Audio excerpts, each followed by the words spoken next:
什么？真的假的？印度莫非真有超人呐？昨天印度波音飞机都爆炸成这样了，竟然还有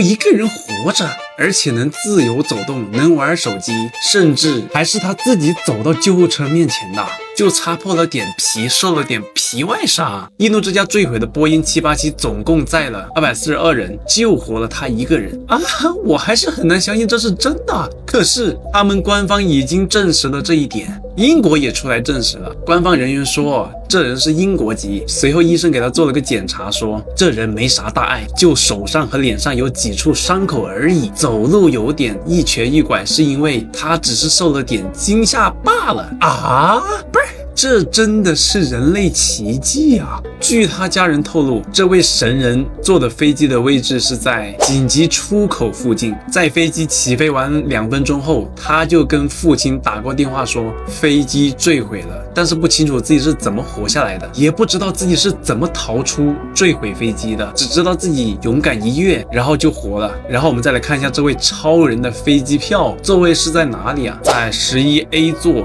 刚好就在飞机紧急出口处啊！这样我就只能想到一种情况了，那就是在飞机快要坠落的时候，舱门打开了，正好这人安全带也松了，然后人飞出去了，就这样阴差阳错的活了下来。但是呢，他本人又说他是自己从飞机上跳下来的，这都能活下来，我只能说，运气爆棚加毗湿奴显灵了，99.99999，接近100概率是活不下来的。从最新给出的飞机起飞到爆炸的视频中能够看到，这飞机起飞到爆炸总共也就半分多钟啊！之前印度航空还说飞了5分钟之后才坠毁的，哪有5分钟啊？几十秒就坠毁了。可以看到，这飞机起飞的瞬间没有任何征兆的往下坠，就连飞机抬头角度都没有变化，估计机组自己都没想到什么情况。那么很有可能是发动机动力不足，起飞后发现升力不够，慌忙中把收起落架操作搞成收襟翼了。从一开始波音坠毁的那架飞机中就能发现啊，这飞机机腹位置机组是已经把那个 RET 也就是冲压空气涡轮放了下来。这 RET 是什么情况会放呢？飞机出现2台发动机都出故障，3个液压系统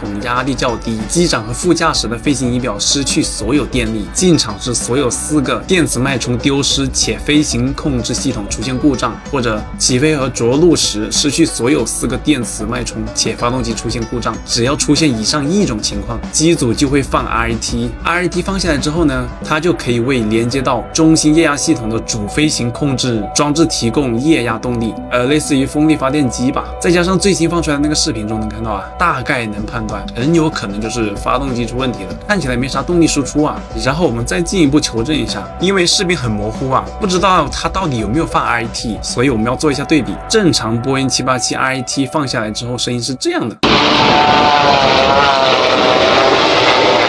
然后我们再来听一下印度这架787的声音，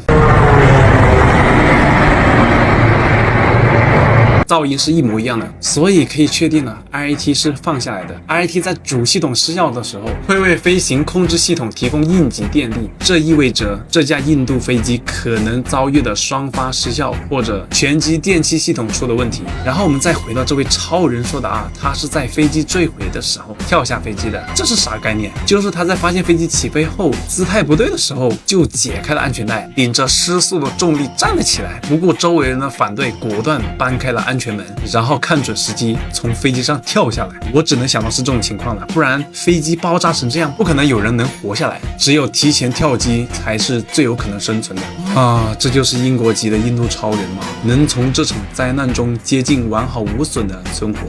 我曾经一直觉得会花费18万练习怎么开飞机舱门的不是傻子才怪，现在看来我才是傻波一啊！不过我还是更相信是机体触地后撕裂，在燃油爆炸前一刻把它连着座位给甩了出去。这个时间点巧到了，早1秒会摔死，晚1秒会烧死。